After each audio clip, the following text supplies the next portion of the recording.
Hay una historia en la Biblia en la cual posiblemente a principios de lo que es el ministerio de Jesucristo surge dicha historia.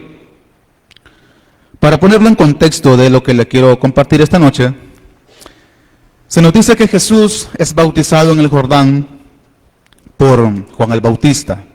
Después va al desierto, es llevado por el Espíritu al desierto para ser tentado. Después regresa a Galilea y es donde inicia su ministerio. Una vez que Jesús ha iniciado su ministerio, Jesús predica su primer sermón.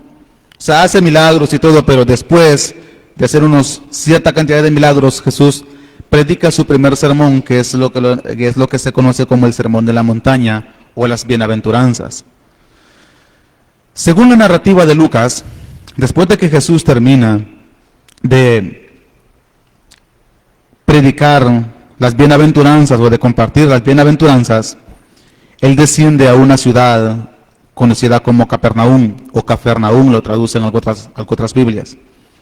Ahí Él hace milagros, ahí Él hace ciertas señales, y después de estar un cierto tiempo ahí, Él se va de esta ciudad hacia otra localidad. Yendo hacia esa otra localidad, pasa por una zona o por un lugar conocido como Naín. En ese lugar conocido como Naín también hace un milagro. Pero tal parece ser que desde que Jesús aparece en la escena pública, o posiblemente desde que Jesús empieza a predicar o da su sermón de la montaña, el sermón de las bienaventuranzas, tal parece ser que Jesús tiene entre la gente que lo sigue discípulos que eran de Juan el Bautista. Estos discípulos de Juan el Bautista van y le cuentan a Juan el Bautista, que para ese entonces ya estaba preso, y le cuentan todo lo que Jesús hace, todas las señales, todos los milagros, todas las maravillas que ven hacer a Jesús. Porque en cierta ocasión Juan el Bautista, refiriéndose al Mesías, él dijo: yo no soy el Mesías, yo solamente soy un enviado a preparar el camino, pero detrás de mí viene uno, el cual yo no soy digno ni de desatar el calzado de las sandalias de sus pies. Entonces Jesucristo entra en escena y empieza a hacer milagros, empieza a hacer señales, empieza a hacer maravillas, y estos hombres van y le cuentan a Juan el Bautista todo lo que están viendo hacer a Jesús. Pero tal parece ser que Juan el Bautista como que no está muy convencido. Tal parece ser que Juan el Bautista entra como en una especie de crisis de fe y manda a sus seguidores a preguntarle a Jesucristo: ¿eres tú el que ha de venir o esperamos a otro? O sea, ellos van y le cuentan a Juan el Bautista: hemos visto al que tú dijiste. La Biblia no lo dice así, pero parafraseémoslo de esa manera. Ellos van y le cuentan a Juan el Bautista: ¿te acuerdas de aquel hombre que tú dijiste que era el Cordero de Dios, que quitaba el pecado del mundo, que tú no eras digno de desatar las sandalias de sus pies o de desatar el calzado de sus pies? Mira, lo hemos visto hacer milagros, lo hemos visto sanar enfermos, levantar paralíticos, dar vista a ciegos, etcétera, etcétera, etcétera. Resucitar muertos, porque para ese entonces Jesús ya había resucitado un muerto, al menos según la narrativa de Lucas. Jesús ya había resucitado al hijo de la viuda de Naín. Y ellos van y le cuentan todo esto a Juan, pero tal parece que a Juan como que no está muy convencido. Y manda a 2 de sus seguidores a preguntarle a Jesús: oye, ¿realmente eres tú o hay que esperar a alguien más? Entonces Jesús le da una respuesta. Jesús, en respuesta a la pregunta que le manda a hacer Juan, su primo, él empieza a hacer milagros en aquel lugar. Posiblemente era Naín, o posiblemente Jesús ya se había trasladado a otra localidad. Pero producto de esta respuesta, Jesús empieza a hacer milagros, empieza a hacer maravillas, empieza a hacer prodigios. Y les dice a los discípulos de Juan, en Lucas 7:22, para que usted vaya, si quiere ir buscando la cita: En Lucas 7:22, Jesús le dice a los discípulos que envió Juan y le dice: id a hacer saber a Juan lo que habéis visto y oído. Los ciegos ven, los cojos andan, los leprosos son limpiados, los sordos oyen, los muertos son resucitados y a los pobres es anunciado el Evangelio. En el 23 dice: dichoso el que no haya tropiezo en mí. Entonces vemos aquí cómo Jesús empieza a hacer una serie de milagros, una serie de maravillas, una serie de prodigios. Pero cabe destacar que las personas a las cuales Jesús ha sanado no son gentiles. ¿Por qué? Porque Jesús, como él mismo le dijo a la mujer cananea, no sé si usted recuerda esa historia, que Jesús va de un lugar X, de un lugar X a un lugar B, y en el transcurso de esa travesía pasan por un lugar que técnicamente no es de Israel, pero posiblemente a manera de atajo y por no rodear dijeron: vamos a pasar por aquí. Podría ser una explicación, humanamente hablando, claro. La otra es que dentro del plan divino estaba que pasaran por ahí, pero ellos pasan por una localidad conocida como Tiro de Sidón. Es lo que se conoce, es la historia de la mujer cananea, o otro de los evangelios la llama la mujer sino-fenicia. Entonces esta mujer, dice la Biblia, que empieza a dar voces detrás de Jesús como si fuese israelita, como si fuese de la nación de Israel. Y ella empieza a decir: Señor, hijo de David, ten misericordia de mí. El problema está en que Jesús, o Señor, hijo de David, ten misericordia de mí, era algo que solamente los judíos podían decirle a Jesús, porque eran los únicos que tenían, por así decirlo, ese conocimiento de que el Mesías prometido, de que el Hijo de Dios o el Mesías iba a descender de la tribu de David. Entonces Jesús le contesta a esta mujer: yo no he sido enviado sino únicamente a los hijos perdidos de la casa de Israel. Entonces, volviendo otra vez a nuestro pasaje, todas las personas que están ahí alrededor de Jesús en ese momento, podríamos decir que eran del pueblo de Dios. Eran personas que creían en Dios. Podríamos parafrasearlo en nuestro tiempo y podríamos decir que eran creyentes,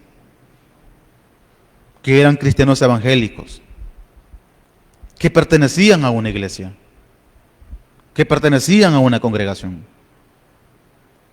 A modo de paráfrasis, a modo de trasladar la narrativa desde su contexto histórico a nuestro contexto actual. Podríamos decir eso. Podríamos decir que las personas que Jesús sanó no eran ateos, no eran impíos, no eran personas, por así decirlo, paganas, a falta de una mejor terminología, sino que eran personas que estaban dentro de una iglesia o dentro de una congregación. Entonces, vamos a ver ciertas cosas o analizar un poco, no de forma muy profunda ni de forma muy demasiado espiritual, por así decirlo, cada uno de los milagros que Jesús hizo. Los primeros que aparecen ahí en la lista son los ciegos. Jesucristo le dice a los discípulos de Juan: vayan y hagan saber a Juan las cosas que han visto y oído. Los ciegos ven, los cojos andan, y sigue la lista, pero los primeros son los ciegos. ¿Qué son los ciegos? Humanamente hablando, una persona ciega es una persona que no puede ver. Es una persona que ya sea porque nació así o por causas externas, algún accidente, posiblemente, algo pasó, no tiene la capacidad de ver. Entonces, espiritualmente viene siendo prácticamente lo mismo. La vista, uno de los 5 sentidos de la persona o del ser humano es la vista. Todos conocemos o nos han enseñado que el ser humano tiene 5 sentidos: vista, olfato, tacto, gusto y oído. Entonces, de esos 5, por así decirlo, la vista viene siendo uno de los más importantes, por si no, el más importante para la persona. Porque una persona sin vista no tiene orientación. Una persona que no puede ver tropieza, a no ser que, por así decirlo, sea un ciego de nacimiento y haya desarrollado sus otros sentidos para poder ubicarse en el espacio. Y digo esto porque hay una persona, no sé de momento su nombre, no recuerdo su nombre, pero es una persona no vidente. Es una persona no vidente y esta persona puede caminar, puede andar entre la urbe, entre la ciudad, por así decirlo, sin caerse. Porque de una u otra manera esta persona ha desarrollado un sentido de geolocalización similar al que son los murciélagos o al que usan los murciélagos. A nosotros se nos ha enseñado que los murciélagos son ciegos, que no pueden ver, lo cual no es del todo cierto, pero por lo general los murciélagos no dependen tanto del sentido de la vista, sino que ellos dependen de un sentido que se conoce como geolocalización, que es un chillido que ellos emiten y tienen en su cuerpo receptores que perciben dónde ha rebotado aquel sonido para así detectar si hay algo enfrente de ellos o si el camino está libre. Entonces esta persona también puede hacer algo similar. Esta persona hace chasquidos con su boca, así más o menos, algo similar a eso, y de esa manera él se ubica en el espacio y puede detectar si hay personas enfrente, si hay un carro enfrente, si tiene algún obstáculo enfrente, etcétera, etcétera. Pero eso viene siendo un caso especial. En la mayoría de los casos, cuando una persona pierde la visión, esa persona por lo general se vuelve dependiente de alguien más. En algunos casos se frustran, caen en depresión, etcétera, etcétera. Algunos buscan la forma de salir adelante, pero por lo general, una persona que no puede ver, si quiere salir de su casa, utiliza una especie de bastón que le permite detectar los obstáculos que están enfrente. Entonces, la vista es, por así decirlo, el sentido más importante del cuerpo humano. ¿Por qué? Porque una persona sin visión es una persona que literalmente vive en oscuridad. Ahora, apliquemos este concepto a nuestra vida cristiana. Hablemos en este momento de cristianos sin visión, creyentes sin visión.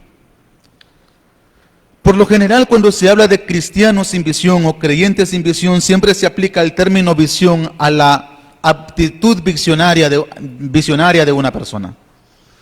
Siempre se dice que el creyente tiene que tener visión en la vida, aplicando el término visión a metas, a objetivos, a propósitos, a cosas que queremos lograr a futuro. Es decir, usted tiene que tener visión, y se nos dice, usted tiene que tener visión. Usted tiene que desear crecer en la obra de Dios, anhelar dones, anhelar ministerios, y eso es muy importante. Eso es importante para nuestro crecimiento espiritual o para nuestro desarrollo dentro de una congregación X. Pero yo quiero aplicar en este momento el término visión a un estado de conciencia. Como hemos estado comentando, hemos estado diciendo anteriormente, que una persona sin visión es una persona que vive literalmente en la oscuridad. De igual manera, un cristiano sin visión es un cristiano que vive también en la oscuridad. Un creyente que no puede verse a sí mismo. La visión aquí no necesariamente tiene que ver con ser visionario, sino más bien con un estado de conciencia, es decir, un desconocimiento del yo como persona. Un creyente sin visión vendría siendo básicamente eso, un creyente que no se conoce a sí mismo. Un creyente que no es consciente de sus limitaciones. Un creyente que no es consciente de sus errores, de sus fallas. Aquí puse algo similar a esto. Un desconocimiento del yo como persona. Es decir, mis limitaciones, mis errores, mis fallas o mis debilidades. Cuando yo no soy consciente de esto, camino de cierta manera en oscuridad. Camino de cierta manera en tinieblas. El salmista David le dijo a Dios en uno de sus salmos que le escudriñara su corazón, que sacara a relucir las cosas que habían secretas u ocultas dentro de él. Haciendo mención a un sermón de de Dante, para los que escuchan a Dante, ya sea de los que están aquí o tal vez de los que ven por la cámara. Hay un sermón de Dante que se llama Punto Ciego. Habla justamente de eso, de cosas que hay escondidas en nuestro interior, en nuestro adentro, en nuestro yo interno, de las cuales muchas veces no somos conscientes, las cuales muchas veces desconocemos que están ahí. Y cuando nosotros somos de esa manera o estamos actuando de esta manera, entramos en un estado de fariseísmo interno personal. Al no ser consciente de nuestras fallas, muchas veces entramos en modo fariseo en nuestro caminar como cristiano. Y al igual que aquel fariseo que empezó a sentirse mejor o más importante que otros, por ejemplo, el fariseo y el publicano, o el fariseo que invitó a Jesús a su casa, y que dice la Biblia que estando Jesús en la casa de aquel fariseo, una mujer pecadora, fue y se postró delante de los pies de Cristo y derramó perfume de nardo y alabastro puro. Al igual que ese fariseo, muchas veces nosotros entramos en ese estado. ¿Por qué? Porque muchas veces desconocemos nuestro error, desconocemos nuestra debilidad y creemos que no tenemos errores en nosotros. Creemos que no tenemos debilidades dentro de nosotros y nos volvemos ciegos a esa realidad. La psicología dice de que negar una debilidad no hace que esta debilidad desaparezca.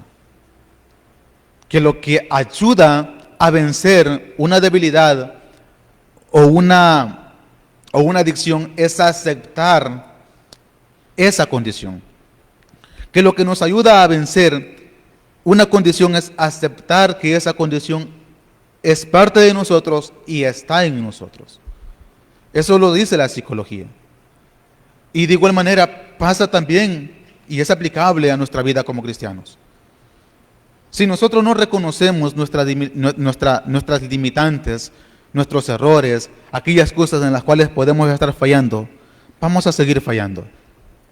Vamos a seguir pecando, vamos a seguir teniendo debilidades, vamos a seguir teniendo recaídas, por así decirlo.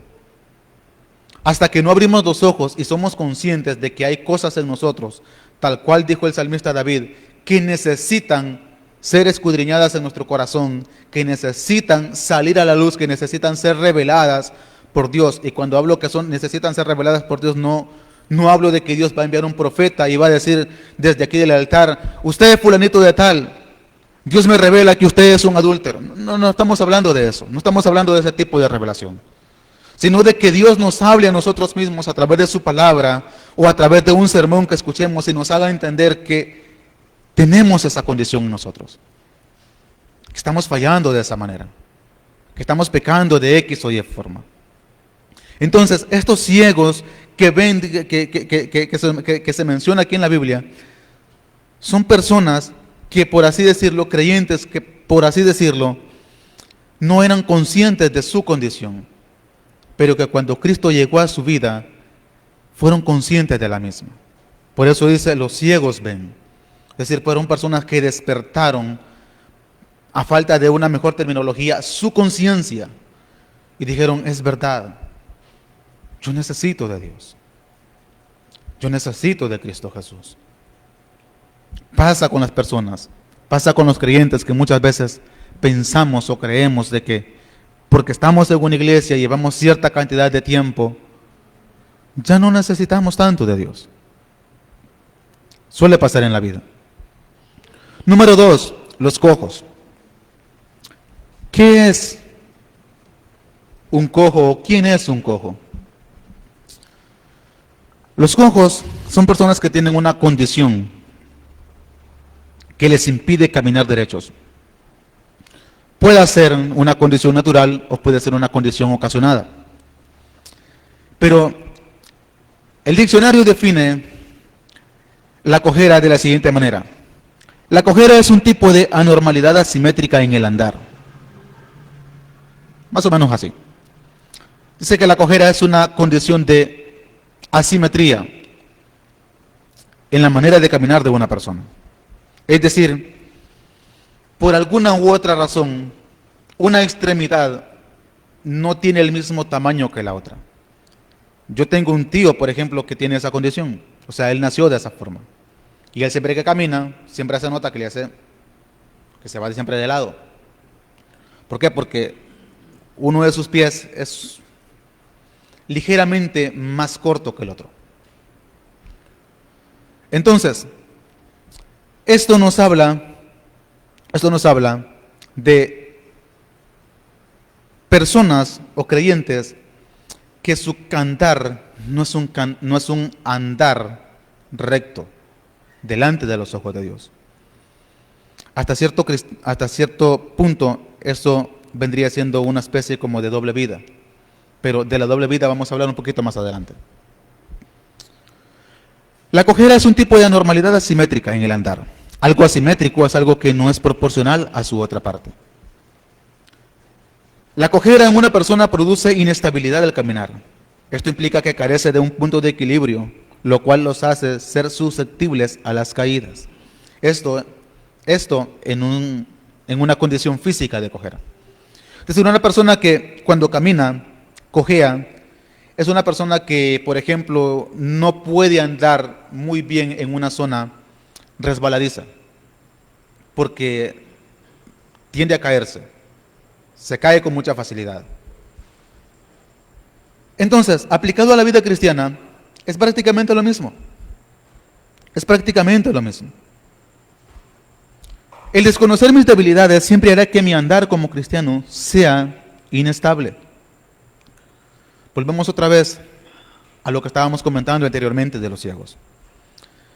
Si yo como cristiano soy una persona que pienso dentro de mí que yo estoy bien, que yo posiblemente sea mejor que ciertas personas, eso, aparte de que me volverá ciego a una realidad y a una condición como persona, como cristiano en este caso, como cristiano, más que como persona, como cristiano, también impedirá que mi caminar sea un caminar recto ante los ojos de Dios.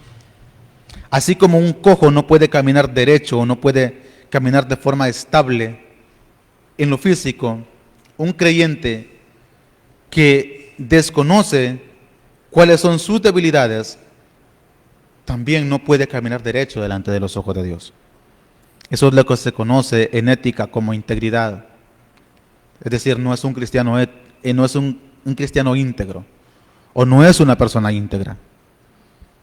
¿Por qué? Porque puede ser que ante la sociedad yo me porte bien. Puede ser que ante los ojos de ciertas personas yo me porte bien. Pero puede ser que en otro entorno yo tenga espíritu camaleónico. Es decir, yo me mimetice con el entorno.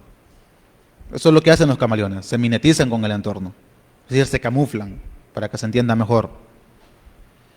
Entonces, un creyente con cojera espiritual es prácticamente un creyente con espíritu camaleónico. Es un creyente que aquí es cristiano y habla como cristiano y actúa como cristiano, pero luego se encuentra con sus amigos, posiblemente sus compañeros de trabajo para los que trabajamos en una empresa. Y con los compañeros de trabajo hablamos ya no como cristianos, sino que empezamos a usar el lenguaje de ellos. O empezamos a hacer señas como la de ellos. O tal vez empezamos a hacer bromas como las que hacen ellos. Yo no estoy diciendo de que no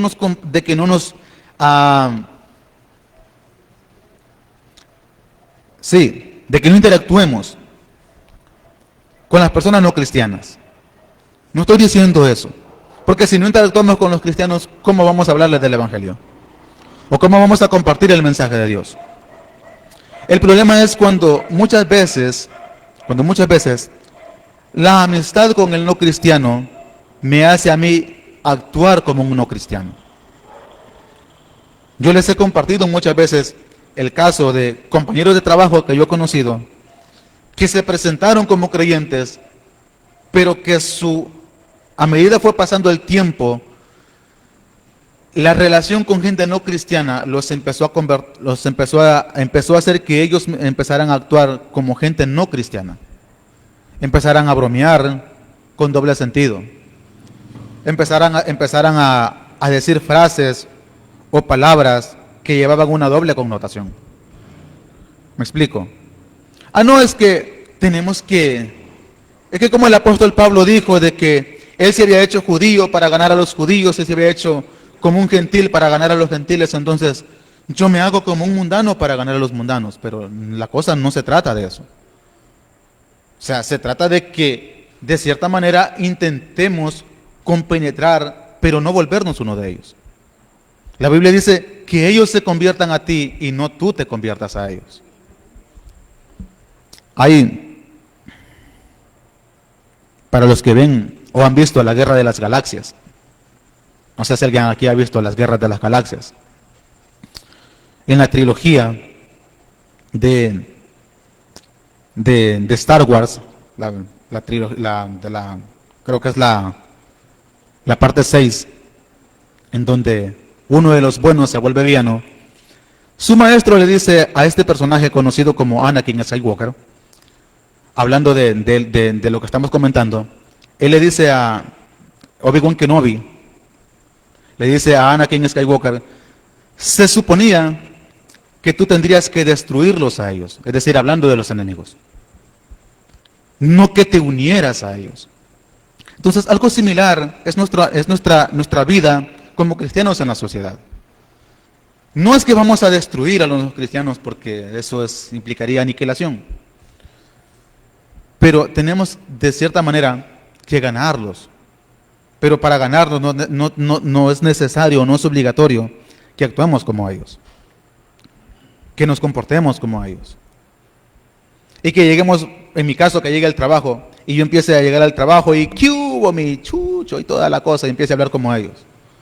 O empiece a hacer señas como ellos, ¿cómo está mi perro? ¿Me explico? O sea, no es así la cosa. Entonces, una cojera espiritual o un creyente con cojera espiritual es ese tipo de persona. Es una persona cuyo caminar no es estable. Es una persona que se camufla con el entorno y se adapta al entorno. Y se convierte muchas veces en parte del entorno. Los leprosos son limpiados, dice aquí, el tercer grupo de personas que fueron sanadas. La lepra, en un lenguaje metafórico o un lenguaje alegórico, la lepra siempre ha sido empleada como sinónimo de pecado. Siempre que se habla de lepra, siempre se aplica a pecado, es decir, a una condición de pecado en la vida de la persona. Y pues hoy no va a ser la excepción.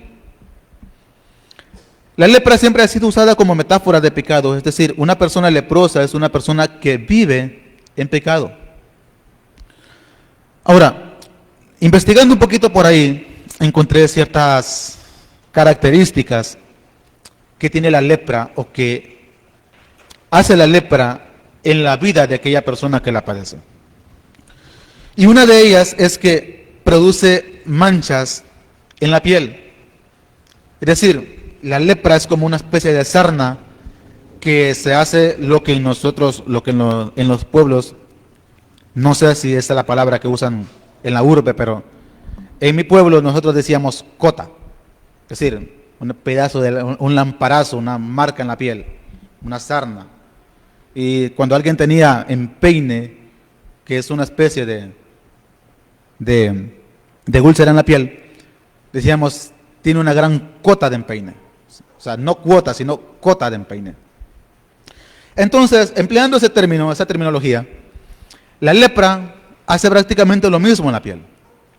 Hace esas cotas, esas marcas enormes que se van expandiendo a lo largo de la piel. Pero otra cosa que hace la lepra en la piel del que la padece es que hace que esta piel pierda sensibilidad. Es como si la lepra matara los sensores o receptores de dolor que hay en la piel del ser humano, y si por así decirlo, alguien viniese y peñescase a esa persona o arañase a esa persona no sentiría absolutamente nada. no se quejaría de dolor, porque es, por así decirlo, como si su piel estuviese muerta. Entonces, continúo leyendo aquí algo que escribí. Unas características importantes de un leproso es que aparte de tener su piel marcada, es decir, su piel, también sufre pérdida de sensibilidad. Cuando como creyentes caemos en la red del pecado, poco a poco nos va desensibilizando. Se va volviendo normal en nuestra vida, de modo que al final pecar contra Dios nos da igual. Esto es lo que nos habla de una doble vida como creyentes. Creyentes que tienen una doble vida, o cristianos que viven o vivimos una doble vida, para no quedarme fuera de la ecuación. Cristianos que vivimos una doble vida. Personas que vivimos como santos en la sociedad, pero fuera de ella empezamos a hacer cosas que no son agradables. O vivimos como creyentes en la congregación, pero al salir de la congregación, la diferencia entre cristiano y no cristiano en nosotros no es visible. Y con esto no estoy hablando netamente de apariencia, sino más que todo de actitudes.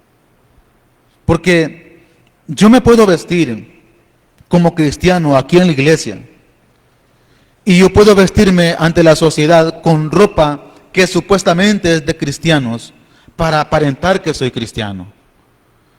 Pero ¿y qué si mi actitud no es la de un cristiano? ¿Y qué si cuando alguien viene y me confronta y me dice algo que no me gustó, yo le respondo de la misma manera?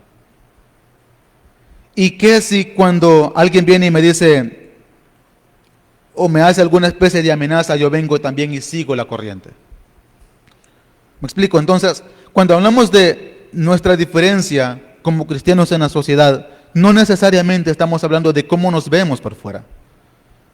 Porque en un mundo de relativismo cultural,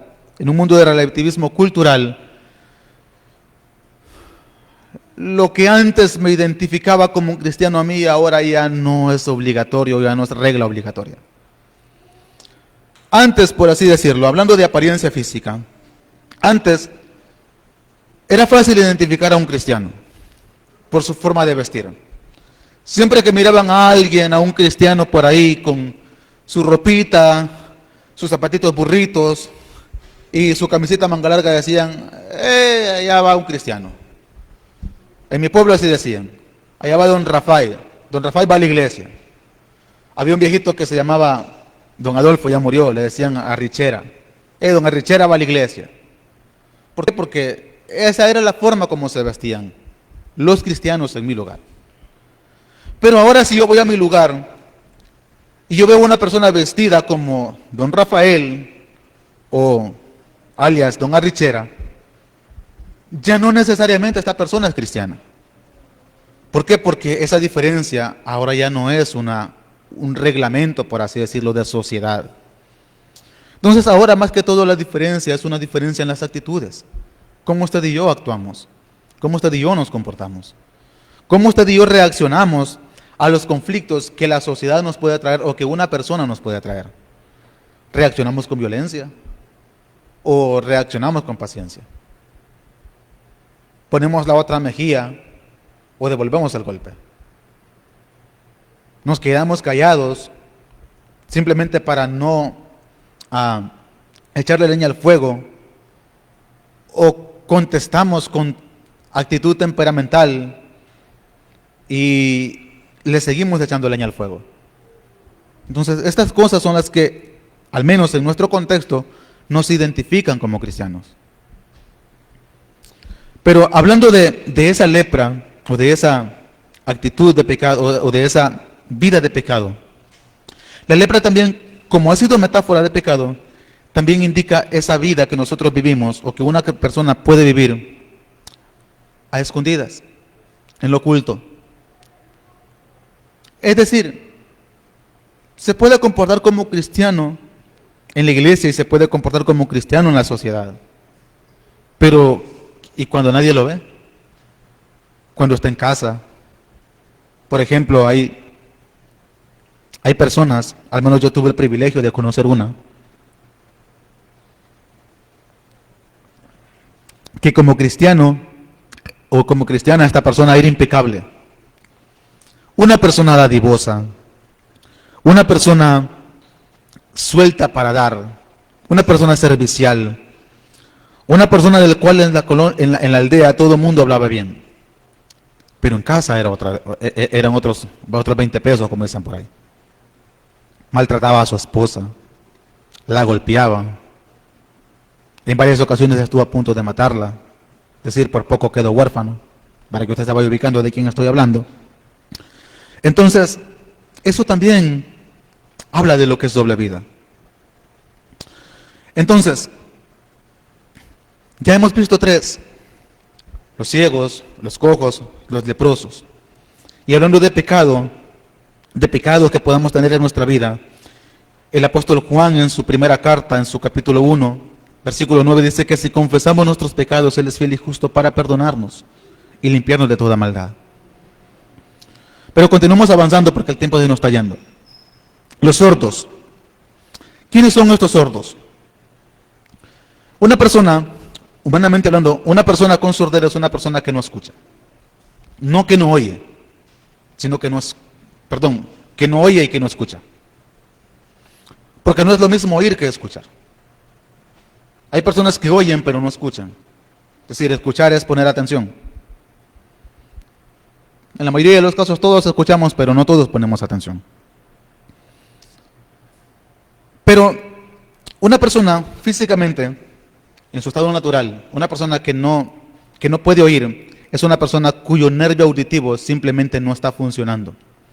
No puede escuchar sonidos, no puede oír absolutamente nada. Es la dificultad o la imposibilidad, la sordera, escribió alguien por ahí en Wikipedia, es la dificultad o la imposibilidad de usar el sentido del oído debido a una pérdida de la capacidad.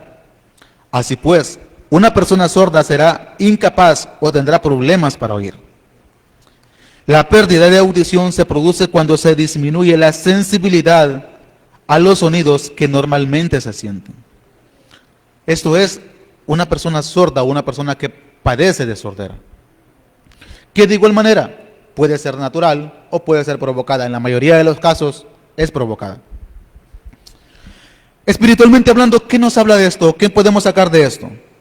Una persona sorda espiritualmente siempre ignorará la voz de Dios o tratará de desviarla hacia los demás. Es decir, una persona que es sorda espiritualmente hablando es una persona a la cual puede venir a la iglesia o puede pertenecer a una congregación, pero cuando escucha un mensaje en el cual siente que le están hablando a él, si está dentro de una congregación X, siempre va a decir algo similar a esto: no es para mí, pero creo que es para la hermanita fulana de tal. No sé si usted alguna vez ha escuchado historias de ese tipo de personas. De una persona que llegó un predicador a una congregación y esta persona estaba ahí sentada y el predicador empezó a hablar de pecado, de esto, de lo otro, y siempre que hablaba de un pecado, esta persona siempre decía: habla, Señor. Y que aquellos que son fornicarios y que si no se arrepienten, habla, Padre. Y que aquellos que son mentirosos, dice la Biblia que los mentirosos no heredan, habla, Padre. Y que aquellos que, el predicador, ¿no? Y aquella persona, habla, Padre. Terminó el predicador de dar su mensaje y al finalizar el culto se dirigió a aquella persona, le dijo: hermano, lo había motivado en el mensaje, le gustó la predicación. Claro que sí, hermano, fue un mensaje directamente de Dios. Dios habló esta noche. Qué bien, hermano, me alegro que usted haya sentido que Dios le haya hablado esta noche, le dice el predicador. Y a lo que aquella persona contesta: no fue que me habló a mí. Es que aquí estaba la hermana y menciona el nombre de una persona, la cual es exactamente así como dijo usted: chismosa, lengua suelta, adúltera, etcétera, etcétera. Entonces, este tipo de personas son sordos espirituales, porque nunca se identifican ellos con lo que la palabra está diciendo. Y no necesariamente tiene que ser un mensaje aquí en la congregación.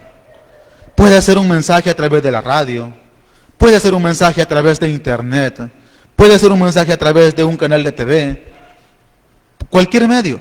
Esta persona nunca se va a identificar a sí misma como alguien que está practicando aquel pecado del que se está hablando, o que está practicando aquella actitud de la cual se está hablando.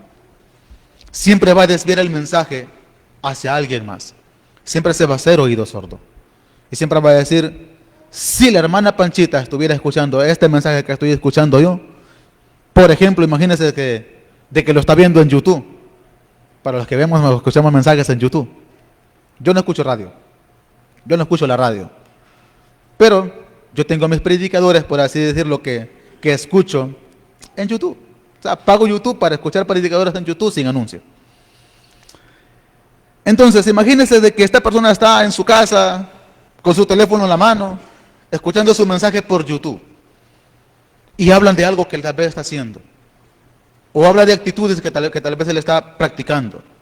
No necesariamente pecados, pero sí actitudes negativas. Y esta persona viene y dice, si la hermana Panchita estuviera escuchando este mensaje, le caería como anillo al dedo.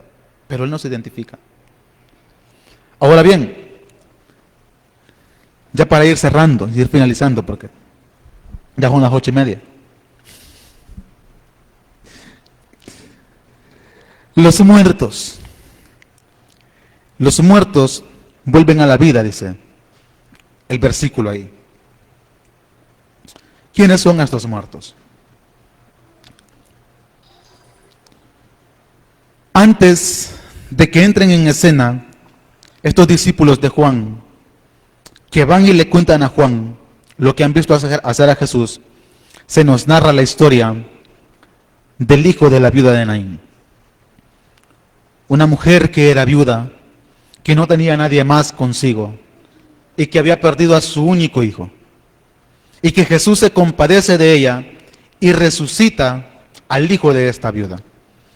Haciendo mención a esto, Jesucristo le dice a los discípulos de Juan, vayan y díganle a Juan todo lo que han visto y oído. Y ahí le dice también, los muertos son resucitados. Estos muertos, en un lenguaje metafórico, representan al hombre caído, a la persona sin Dios. Aquí ya no estamos hablando necesariamente de creyentes en sí, sino del pecador como tal, de aquel que vive lejos de Dios, de aquel que vive sin Cristo en su condición, sin Cristo en su corazón, perdón. Entonces este muerto del que se habla aquí representa la condición del hombre sin Dios. Posiblemente justo antes o posiblemente días antes de que Juan enviara a sus discípulos a Jesús, Jesús había resucitado al hijo de la viuda, al hijo de esta viuda.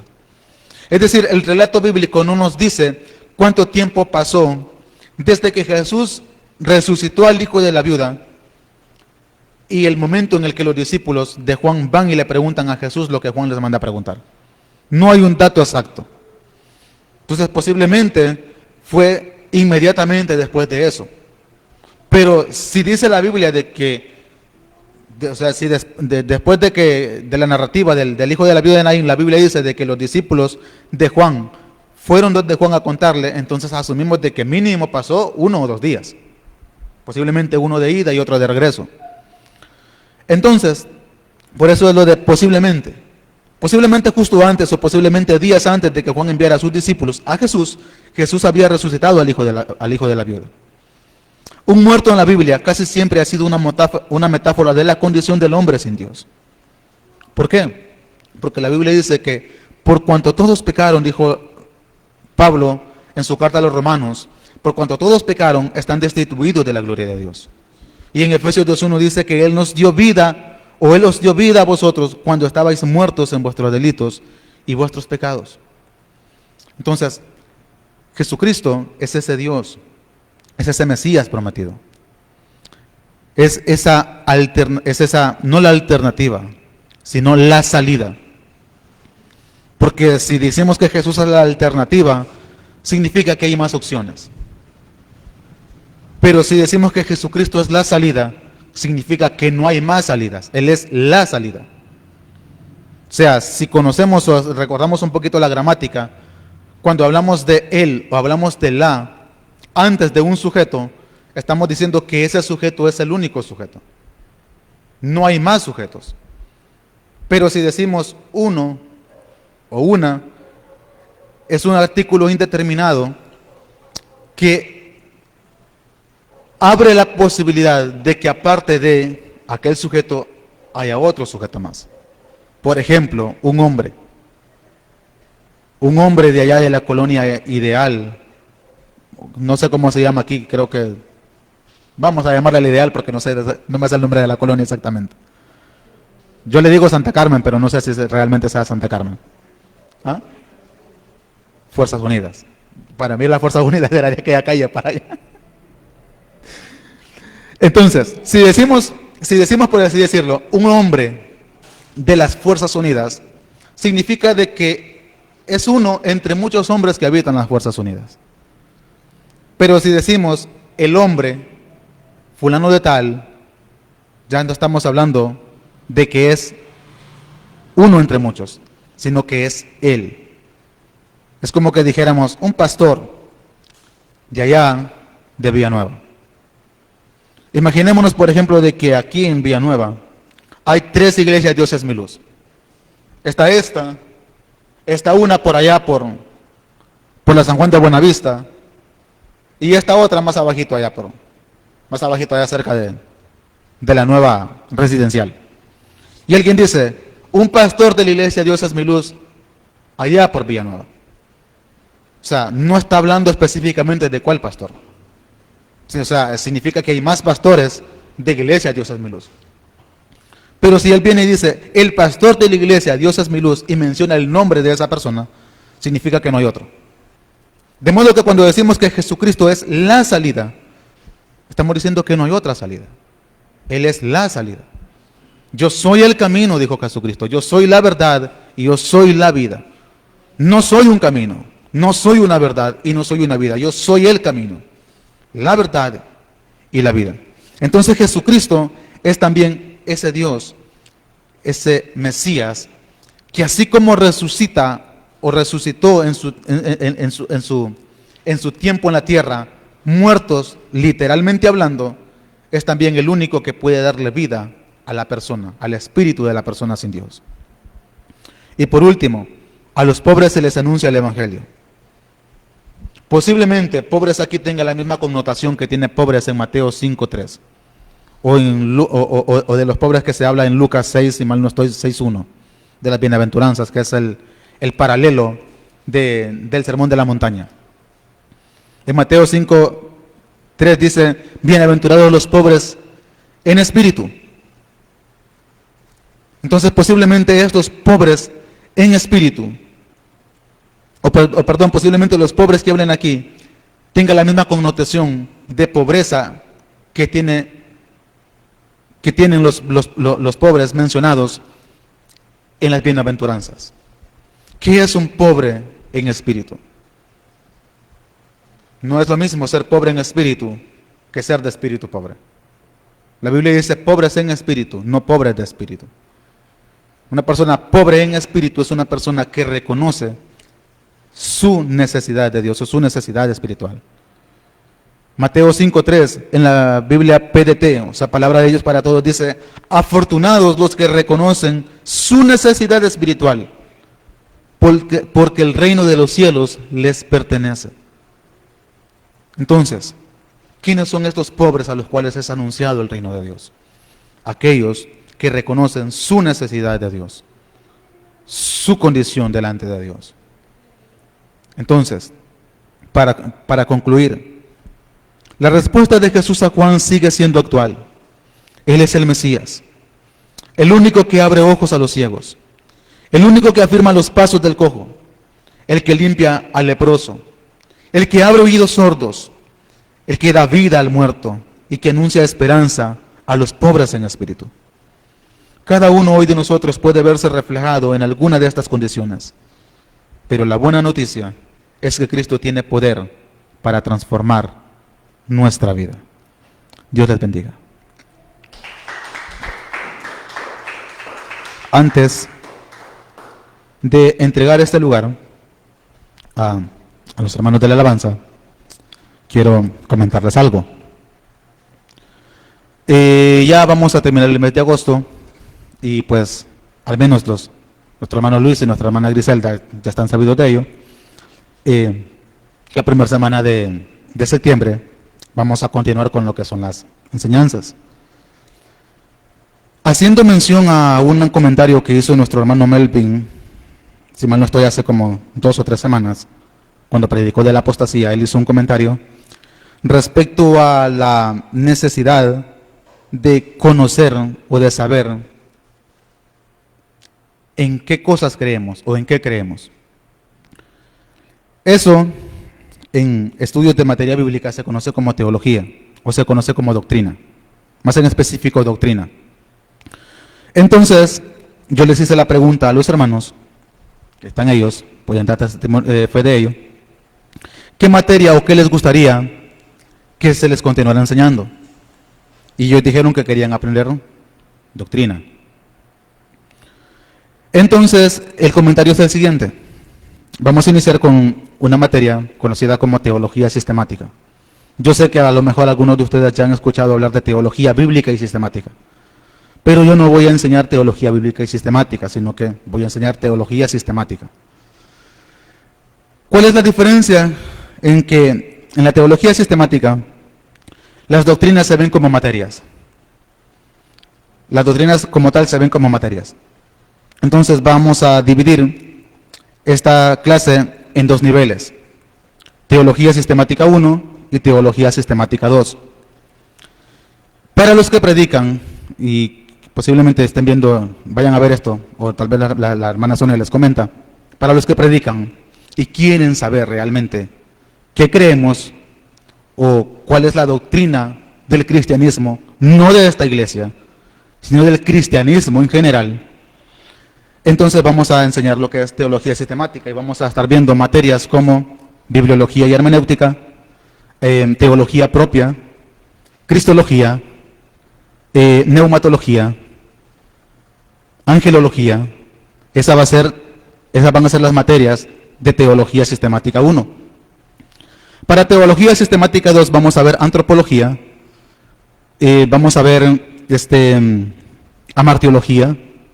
La siguiente sería soteriología. La siguiente, la número 4, sería eclesiología. La número 5 sería escatología, que es básicamente a lo que se refirió nuestro hermano Melvin cuando habló sobre lo que conocemos, lo que creemos. Y la última, hablaríamos un poco sobre dispensaciones o dispensacionalismo. Entonces, si usted quiere conocer qué significa cada una de estas materias, si quiere conocer un poco más a profundidad cuál es la doctrina del cristianismo en general, pues a manera general está invitado.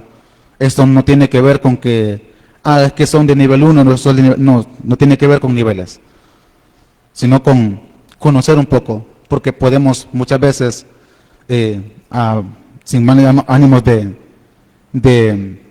minimizar a nadie, y esto lo digo en un sentido general en base a lo que yo he visto en otras congregaciones, muchas veces podemos ser líderes en algo, pero no tener muchas veces idea de qué es lo que creemos. Y lo digo porque yo he visto, o yo vi líderes en otras congregaciones de esa manera. Personas que tenían un liderazgo, pero que no tenían ni más remota idea de qué era ser líder, y mucho menos de qué es lo que creían. Entonces, está la invitación abierta, no solamente para nuestros hermanos, no solamente para nuestro hermano Luis y nuestra hermana Griselda, sino para cualquier otra persona de aquí de la congregación o de otra congregación que tal vez usted conozca y quiera invitar y que podamos aprender juntos. Ese es el comentario. Muchas gracias.